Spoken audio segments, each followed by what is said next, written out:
చనిపోయిన వారిని శాస్త్ర ప్రకారం సగౌరవంగా సాగనంపాలని అందరూ అనుకుంటారు. కానీ ఈ ఊరి జనం మాత్రం అంతిమ సంస్కారాలను అతి కష్టం మీద చేస్తున్నారు.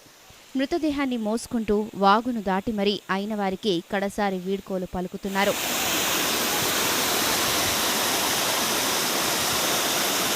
సిద్దిపేట జిల్లా చేర్యాల మండలం వేచరేణి గ్రామంలో హృదయ విదారక ఘటన చోటు చేసుకుంది. చనిపోయిన తమ బంధువుకు వాగును దాటుకుంటూ వెళ్లి అంతిమ యాత్ర నిర్వహించారు అతని కుటుంబ సభ్యులు. వేచరేణి గ్రామానికి చెందిన 70 ఏళ్ల బస్వరాజు బాలయ్య అనే వ్యక్తి అనారోగ్యంతో మంగళవారం మృతి చెందారు. వైకుంఠధామంలో అంత్యక్రియలు నిర్వహణకు వేచరేణి వాగును నడుంలోతు నీళ్లలో దాటుకుంటూ వెళ్లారు అతని కుటుంబ సభ్యులు. ప్రాణాలు అరచేతిలో పెట్టుకుని వాగులో నడుచుకుంటూ వెళ్లి అంత్యక్రియలు నిర్వహించారు.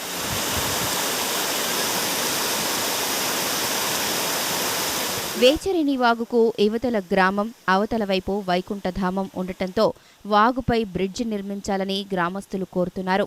ఎన్నో రోజుల నుంచి తమ సమస్యను పరిష్కరించమని కోరుతున్నప్పటికీ నాయకులు పట్టించుకోవడం లేదని గ్రామస్తులు చెబుతున్నారు. ప్రతి ఏటా వర్షాలు అధికంగా కురిసినప్పుడు వాగు పొంగడం వల్ల ఇదే పరిస్థితి ఏర్పడుతోందని వాపోతున్నారు. వంతెన నిర్మాణం గురించి స్థానిక ఎమ్మెల్యే ముత్తురెడ్డి యాదగిరిరెడ్డిని కలిసి పలుమార్లు విన్నవించుకున్నా ఫలితం లేదని విమర్శిస్తున్నారు.